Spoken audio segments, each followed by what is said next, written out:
Who are you and what are you? You're asking me the most difficult question. You see, I have a problem here. The problem, it's not really a problem. That question never arises in me, but many people ask the question, who are you? And I tell them that's a wrong question. You see, I think grammatically speaking too, but it should be, what are you, or something like that. But in India for centuries they have been asking this question, who are you? And the assumption is that there is something there other than you know who you are or whatever you are. But I have a problem there, you see, in the sense that it is very difficult for me to create an image of myself and tell myself this is me. But by the time I try to complete the image there, then it is not there anymore. So only in relationship with that it is possible for us to form images of others. That is always very difficult for me. See, the other day I was talking to a friend of mine. I don't understand what you are talking about, you see. So it is very difficult for me to create an image of you, how you look like, the moment I turn that side. I always think in terms of and talk in terms of the functioning of this physical living organism only. Okay, if I look at the functioning of this physical living organism, what does it do for a living, for example? You have to, you see, we live in two different worlds. The natural world, and this living organism has a tremendous intelligence of its own. It doesn't need to learn anything to function and live in a jungle. But unfortunately, our culture has created a different kind of a world in which we have to function differently. Society, culture, or whatever you want to call it, has created this world for us in which we live in the world of ideas, worlds of thoughts, worlds of experiences. And the society says that we are going to educate you and fit you into this framework. And here is the cake for you. If you want a share in that cake, you have to fight for it. The more you fight for it, the more larger share you will have in this cake. So we have got to be educated, and there is no way we can survive in this world without fighting for our share in that cake. Well, if I could sort of interrupt and say that the question really is, what is it that you do for your bread? Let's forget about butter and cake. How do you make a living? I have been very lucky, see, because I was born rich, and when all that disappeared, somebody else came along and provided me the chance to survive without working for my bread. Tell us how that happened. Where were you born, and what's the story? I just don't want to go into that. That's all. You see, past history, you see, that may not be of any interest to our viewers or to me. I can't really go back into that question, you see. So people very often ask me, so why do you travel? Do you have any compulsion to travel? And this year I have gone around the world twice. Why do you travel? They very well ask me the question. That question sounds very funny to me because you never ask the birds that come all the way from Siberia to a small little place in Mysore state, what you call bird sanctuary, and after that they go back. You've been reluctant to sort of have labels attached to you as teacher, philosopher, or what have you. God, man, guru, and all that kind of you have a reluctance. You see, when people ask me, what are you? You see, what do you do? You see, not necessarily for a living. I have to tell them, I'm a philosopher of some sort. I did my philosophy, but I am not a professional philosopher. But I have discovered something extraordinary for myself. And despite everything I did, I stumbled into something extraordinary. You just mentioned miracle, but you've also referred to it as a calamity that was to, dare I use the word, transform your life. I have very purposely used the word calamity, but actually it is not a calamity. I use the word calamity in the sense that you search for something all your life, you see. For example, you see that there is a self here, or God out there, and suddenly it hits you like a lightning that where is this self that I have been searching all my life? You see, it shatters everything that you have experienced before. The whole image that you have built around that is shattered to pieces. You expect to be in a blissful state, in a state of ecstasy, full of love, full of compassion. But in its place you find that this is just a living organism, pulsating with life. What is there? And what you are left with is just the pulse and the beat and throb of life. And there is nothing there. And this comes as a shock because you realize that all your life, all through your search, you expected that you would be something like Buddha, something like Jesus, something like, you see, Muhammad, all the great teachers. And so that came as a shock to me and said, you see, this is a calamity. See, you are expecting something to happen. You are questing all your life, you see, for something that does not exist. You see, that came as a shock to me. So that's the reason why I use that word, calamity, and also rejected totally and completely the idea of transformation, because what is there to be transformed? I didn't find anything there, so there is nothing there to be transformed.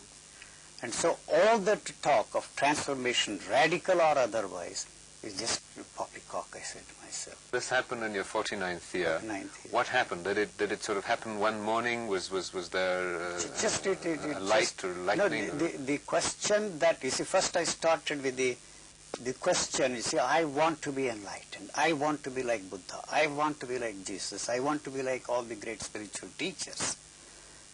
And so how to be enlightened? You see, that I pursued for a long time. And somewhere along the line I discovered, through some sort of a mystical experience, I might say that, for want of a better and more adequate term. Can you describe that mystical experience? You see, the mystical experience is within the framework of the knowledge still.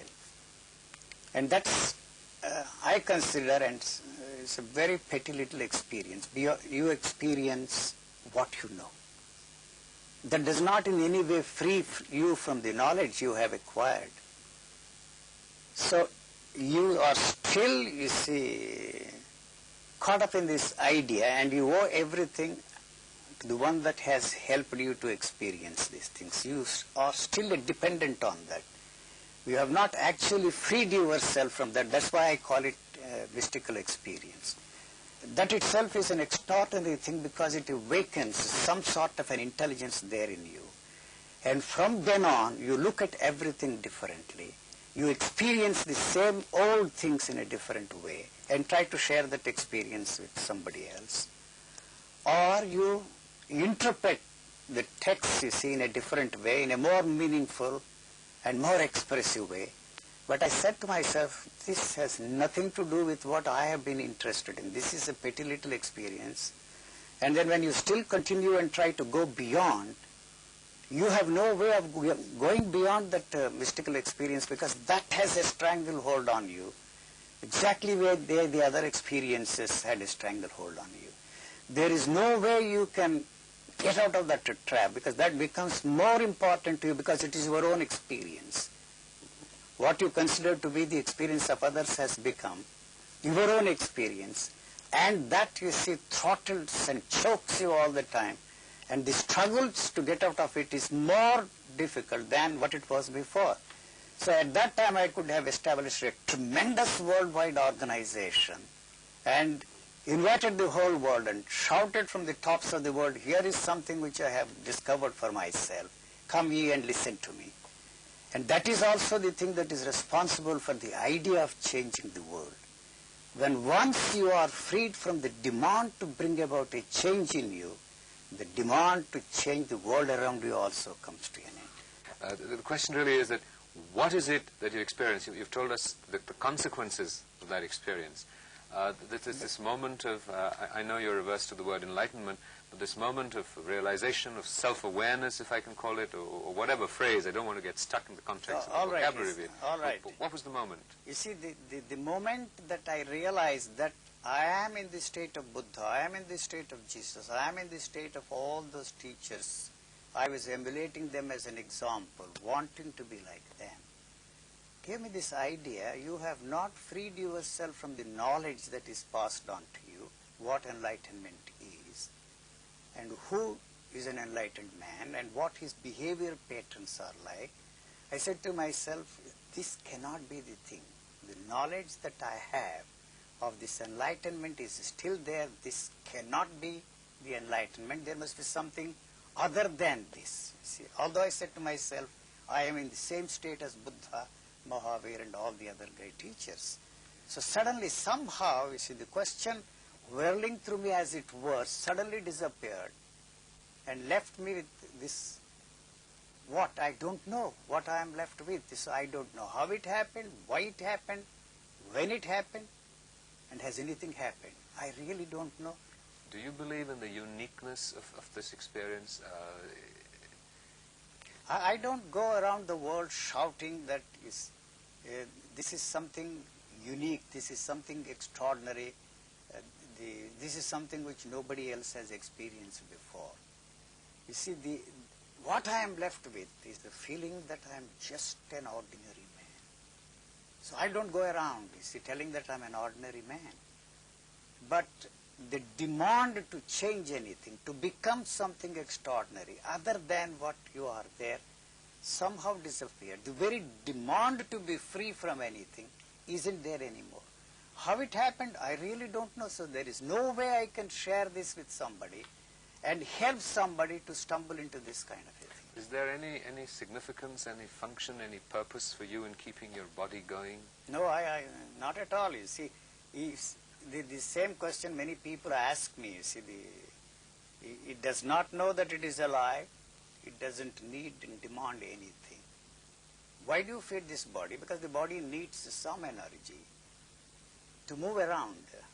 You see, you don't expect me to do the toileting here. You see, for purposes of cleanliness, for purposes of neatness, for purposes of whatever word you want to use, this needs some energy, and that is all that is necessary for this body. Otherwise, the life energy that is there is something extraordinary, and it expresses itself in its own way. But would it matter if the body ceased to exist? It does not know that it is alive, and when it is dead, it does not know that it is dead. I was saying the other day, the nature is interested in the human bodies only as atoms that can be used somewhere else to maintain the balance or the level of energy in this universe. What is it then that motivates you to keep on living?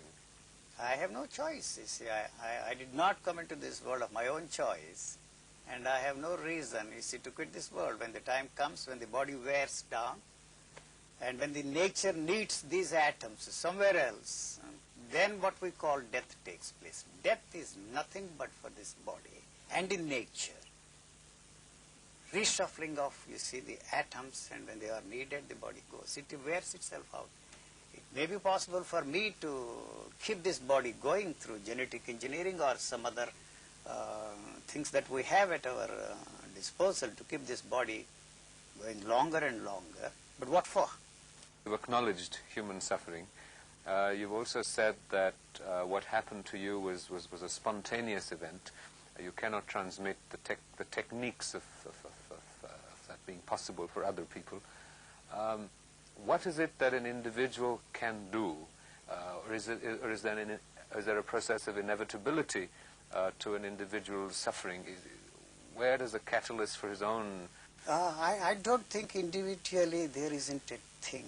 I don't like to use the word damn, the cursed word, at all. You see, collectively means war, you see. Well, at the individual level, what is it that a viewer, me, well, you've already managed it, what is it that we can do? I have not managed it through any volition of mine, through any effort of mine, through will of mine. Let me use this riding a tiger proverb or simile, Chinese proverb, I suppose. You cannot jump off the tiger because of the fear that the tiger might gobble you up. Somehow I was thrown off the tiger. I didn't even know what happened. So suddenly, see, I find that I'm not anymore trying to jump off the tiger. So from that moment onwards, you are not interested even in helping the people and tell them, jump off the tiger. It won't make any difference to them at all. They have to do it on their own. There is no way that they can do anything. You see, this is my doom song. Many people say, we are doomed. Are you and doomed? there is no way you can reverse this course, you see. Not a thing we can do about it. But you see, we have to live in hope and die in hope. Do you live in hope? The hope is always in the future, you see. What is there to hope for? What? You see, the moment you use the question how, the whole thing comes into the picture. You see, how and hope are one and the same. We constantly ask this question, how, to get an answer and to know more and more and more. You see, how to shape our lives, how to change our lives, how to be at peace with ourselves, how to live in a peaceful world, how to live in harmony with the world and with the people around us. But that how is born out of the hope that somehow, some way, you can know how you can change the whole thing. So the moment the how springs up there, the hope goes with it. There is no how. Somehow, you see, the demand to know is not there in me. That's all that I can say, whether you like it or they like it. Do you experience... It makes no difference to it. Am I right in assuming that then the concept of altruism would be non-existent in your worldview? Yes, sure it is. If there is any situation where something demands, you see, you do it. You see, to me, charity is one of the most vulgar things that the human mind has come up with. We have grabbed, we have taken away everything that belongs to everybody. And who are we to give charity? That it may be different minds trying to use vocabulary, as you are, to communicate what is essentially a non-conceptual experience, and you may all be talking about the same thing using different words. What I want to emphasize and spotlight and focus is a very simple thing, that we are all puppets, you see, and that what is it that is pulling these puppets and play this drama? You call it thought sphere, you call it culture, you call it the fancy phrase, I use it, morphogenetic field. It really doesn't matter. What I'm trying to emphasize or put across is one basic thing, that there is no individual there at all. There is no individual mind there. You and I have been created by culture, by society, for the simple reason that that is a self-perpetuating mechanism, and it is interested in perpetuating that, maintaining its continuity. So there is nothing here, there is no individual there. The very demand to be an individual is baseless, is false. But yet, you see, the very same culture that is all the time emphasizing the need to create individuals has created this neurotic situation for us. You see, two things, that there is no individual, but yet you have to be an individual. It seems to me almost as if you're abdicating responsibility, individual responsibility, to larger, well, I use the word larger with hesitation when talking to you, but external forces. I even get stuck on the word external because you would argue that there really isn't an external agency. But using the vocabulary of most of us, if I may use that, to say that I as an individual am a victim or a participant in a larger societal context, where is the impetus for action or initiative then? You are a willing victim there. I'm not blaming you, you see. Then when the situation is different, then the question of victim does not at all arise. Do I have a choice? You have no choice. You have no choice. Do I then... You are part of it, you see. This is all that is there. The world cannot be anything different because you being what you are, how can you expect the world to be different? We are all the time preparing for war, and how can you envisage the possibility of a peace on this planet? You know, flag is here. The flag represents what? Huh? As long as I wave my flag here so long, I cannot talk of peace because the other chappie also is waving his flag. So how do you reconcile this situation? Preparing for war all the time and talk of peace. Peace is not something that will descend upon us. Do you feel optimism or pessimism, or do you feel nothing at all?